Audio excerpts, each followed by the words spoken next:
মানবতা বিরোধী অপরাধ মামলায় শেখ হাসিনাকে মৃত্যুদণ্ড দেওয়া হয়েছে। যে ৫টি অভিযোগ আনা হয়েছে সেই ৫টি অভিযোগের মধ্যে ৩টি অভিযোগ প্রমাণিত হয়েছে। প্রমাণ সাপেক্ষে ৩টি অভিযোগের মধ্যে একটি অভিযোগে শেখ হাসিনাকে আমৃত্যু কারাদণ্ড এবং বাকি দুটিতে মৃত্যুদণ্ডে দণ্ডিত করার কথা বলা হয়েছে। তবে প্রশ্ন হচ্ছে, এই যে রায়, এই রায় কিভাবে কার্যকর হবে সেটি জানবো সুমের আলো এক্সপ্লেইনারে। ভারতে পলাতক শেখ হাসিনাকে ফেরত আনতে আন্তর্জাতিক অপরাধ ট্রাইব্যুনালে যখন বিচার শুরু হয়, ঠিক তখনই কিন্তু বাংলাদেশ সরকারের পক্ষ থেকে বিভিন্ন নথিপত্র এবং চিঠি ভারত সরকারকে দেওয়া হয়েছিল। ভারত সরকার প্রত্যর্পণ আইন থাকা সত্ত্বেও কোনো সদুত্তর দেয়নি এবং চিঠির যথাযথ কোনো ব্যাখ্যা কিন্তু তারা দেয়নি।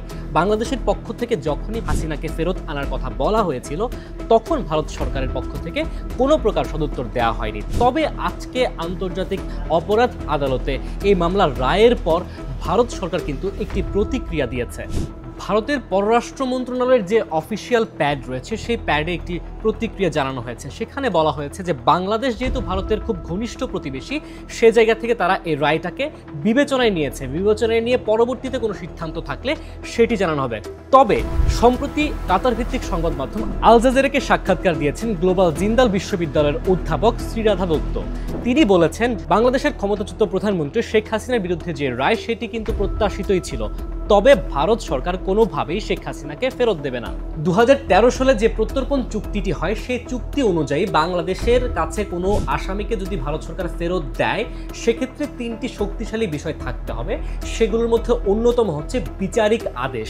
যদি কোনো আসামি বা কাউকে বাংলাদেশে ফিরিয়ে আনতে হয়, ভারত সরকারের কাছে আবেদন করার সময় ৩টি যে শক্তিশালী তথ্য আছে বা ৩টি শক্তিশালী যে বিষয় অন্তর্ভুক্ত করতে হবে, তার মধ্যে বিচারিক আদেশ এবং কোনো রায় যদি হয়ে যায়, সেই রায়ের শক্তিশালী নথিপত্র ভারত সরকারের কাছে যখন দেয়া হবে, সেই ভারত সরকার সেগুলো যাচাই বাছাই করে বিভিন্ন কূটনৈতিক বিষয় বিচার বিশ্লেষণ করে সেই আসামিকে কিন্তু ফেরত দিতে হবে। এবার প্রশ্ন হলো, ভারত সরকার যদি শেখ হাসিনাকে বাংলাদেশের কাছে ফেরত দেয়, তাহলে সেটি কি প্রক্রিয়ার মাধ্যমে হবে? বাংলাদেশের যে বর্তমান কূটনৈতিক অবস্থা রয়েছে, সেটির কঠোর বাস্তবতার মধ্য দিয়েই ভারত সরকার শেখ হাসিনাকে ফেরত দেবে।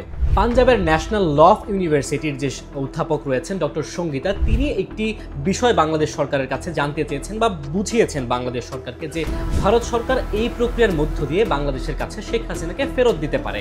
রাজনৈতিক, কূটনৈতিক এবং মানবাধিকার, এই 3টি বিষয়ের যে চুক্তি আছে, সেই চুক্তিকে অবলম্বন করে ভারত সরকার শেখ হাসিনাকে বাংলাদেশের কাছে ফেরত পাঠাতে পারে। তবে এই যে প্রক্রিয়াটি আছে, সেটি কিন্তু বেশ জটিল এবং যে আইন রয়েছে, সে আইনের যে বাস্তবায়ন, সেটিও কিন্তু বেশ জটিল প্রক্রিয়া। সেটি আদৌ সম্ভব হবে কিনা, সেটি নিয়ে উদ্বেগ প্রকাশ করেছেন কূটনৈতিক বিশ্লেষকরা। এবারে এত সব জটিল সমীকরণ এবং ব্যাখ্যা এবং শক্তিশালী নথি পেশ করার পর ভারত সরকার শেখ হাসিনাকে কি আদৌ ফেরত দেবে কি দেবে না, সেটি এখন বাংলাদেশের আপামর জনতার প্রশ্ন।